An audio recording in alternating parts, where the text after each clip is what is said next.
Hello guys, Meenakshi doctor के morning के mini blog में आपका स्वागत है। मैं सच मच खुश हूँ, आशा करती हूँ आप भी सच मच और खुश होंगे। आज है विश्वकर्मा डे और दिवाली भी, तो सबको दोनों की शुभकामनाएं।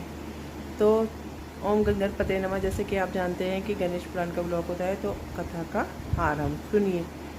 पति पतिव्रता रानी सुनीता का आख्यान। सूत जी बोले, हे शुनाग, एक दिन फागु नदी के तट पर गणेश पूजन किया जा रहा था। पूजन करा रहे थे महाज्ञानी एवं वेदज्ञ भार्गव पंडित। उसी समय उन्होंने देखा कि एक स्त्री वहां आकर खड़ी हो गई। देखने में वह किसी बड़े घर की है, किंतु मुख पर उदासी और चिंता के भाव थे तथा आंखें ऐसी हो रही थी जैसे रो चुकी हो।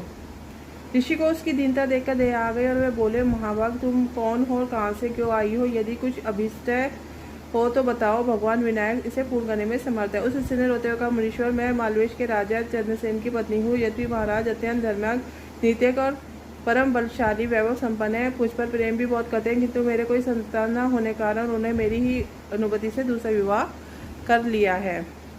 फिर तो वह उसी के प्रेम में आसक्त रहकर मेरा तिरस्कार करने लगे। मेरी सौत ने मुझे दासी से भी बुरी अवस्था में डाल दिया। फिर उसके एक सुंदर पुत्र उत्पन्न हुआ जिसका नाम पद्मसेन रखा गया। उसके समस्त संस्कार विधिवत हुए और विधान के पश्चात मध्य देश की राजकुमारी से उसका विवाह भी हो गया। हे मुनिवत, फिर मेरे पति समस्त परिवार के सहित गया में पिंड दानार्थ आए और आज समस्त धर्म कार्य संपन्न होने पर थके होने कारण पलंग पर सो गए। मैं उनकी सेवा में लगी थी, तभी मेरी सौत वहाँ आ गई। उसने मुझे अनेक गालियाँ दी और लात घूसों से प्रहार किया। तब मैं अपमान न सहने कारण आत्मा के विचार से शिविर छोड़कर वहां से चली आई। नर्मदा में कूदना चाहती थी, किंतु कुछ मंत्र ध्वनि सुनकर पूजनादि होते देखकर यहाँ चली आई। अब आप मुझे यह बताइए कि आप किस देवता का पूजन कर रहे हैं? क्या इससे मेरा भी दुख दूर हो जाएगा?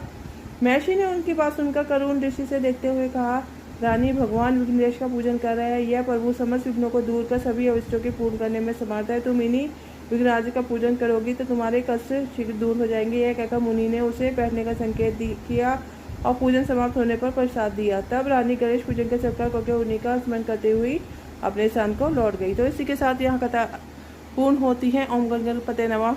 कल एक नई कथा का आरंभ, जो कि रानी सुनीता को सर्वसुख प्राप्ति का वृत्तांत। तो तब तक सबको राम राम, राधे राधे।